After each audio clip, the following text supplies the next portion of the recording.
is the code letters that belong to this aeroplane. She's often referred to as 558. Yeah. As a matter of interest, Her Majesty the Queen is said to be rather fond of Vulcan. She doesn't very much like aeroplanes in general, but she likes this one. And one of her corgis is even called Vulcan. It's actually a cross between a Dachshund and a corgi, and it's called a dorky. But anyway, here she comes. You can see her trailing unburnt fuel from those 4 Rolls-Royce Olympus engines. Now, I warn you, she will be loud, but she can actually sneak up quite quietly. Well, Tom.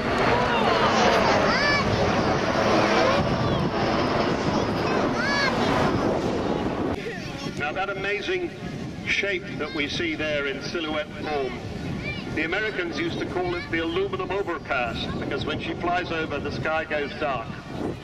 She is a unique shape, and if you think she looks a bit like Concorde, well, she is a predecessor of Concorde.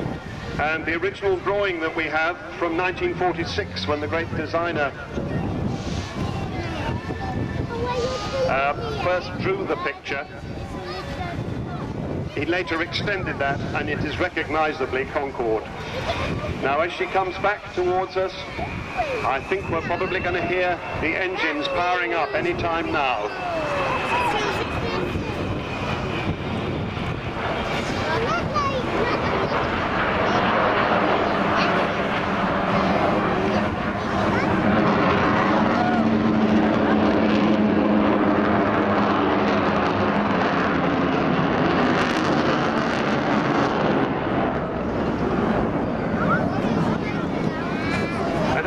See, she is as maneuverable as a fighter.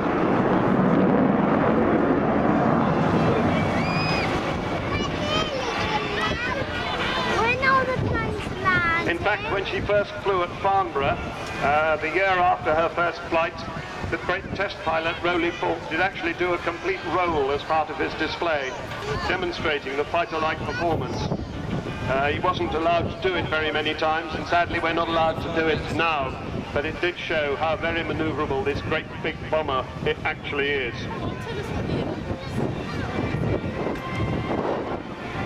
There are the bomb doors opening. As she comes by, you see that bomb bay open. That's the bomb bay that carried originally the hydrogen bomb to drop on Russia in the days of the Cold War, when she was part of our deterrent. And 30 years ago this year, that was the bomb bay that carried 21 1,000-pound bombs down to the Falkland Islands and dropped them on the runway at Port Stanley, thus changing the course of the Falklands War.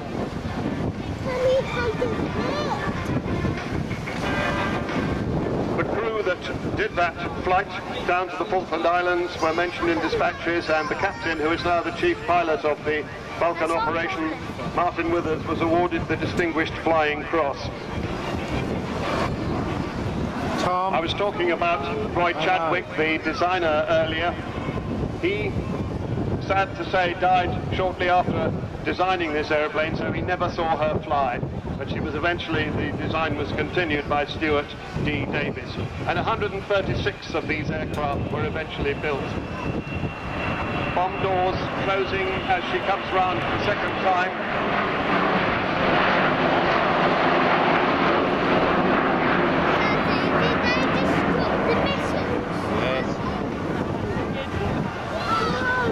It's been an extraordinary trip having this aircraft back. We see her coming by in a very low fly past, a slow fly past there.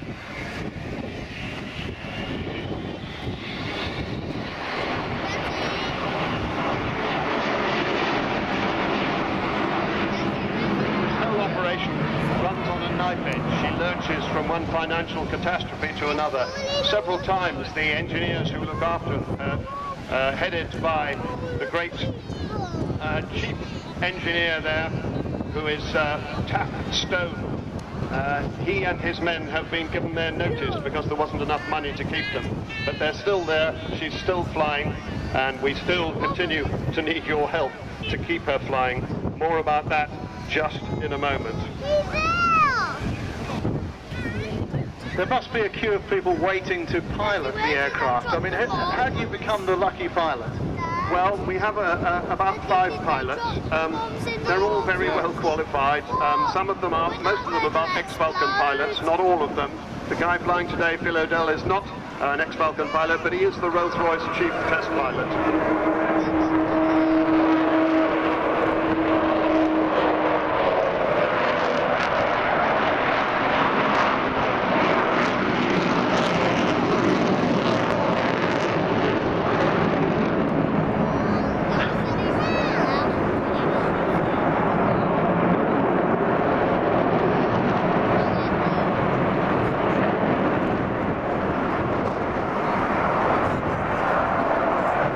It's worth coming today just to hear that noise, isn't that roar of the engines?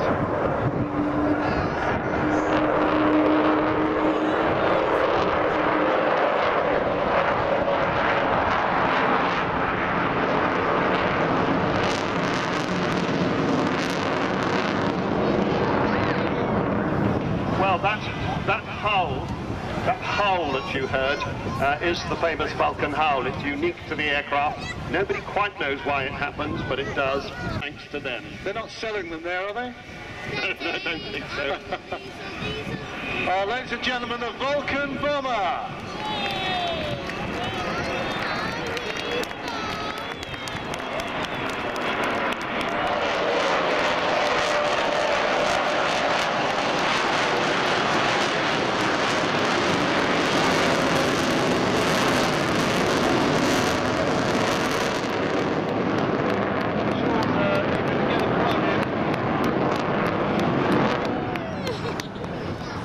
If we've got 1 or 2 generous people here today that would like to contribute to keep the Vulcan flying, what can they do? Well, they can go to the website, which is vulcantothesky.org. Many times, and sadly we're not allowed to do it now, but it did show how very maneuverable this great big bomber it actually is. There are the bomb doors opening. As she comes by, you see that bomb bay open. That's the bomb bay that carried originally the hydrogen bomb to drop on Russia in the days of the Cold War when she was part of our deterrent. Tom? I was talking about Roy Chadwick, the designer, earlier. He, sad to say, died shortly after designing this airplane, so he never saw her fly.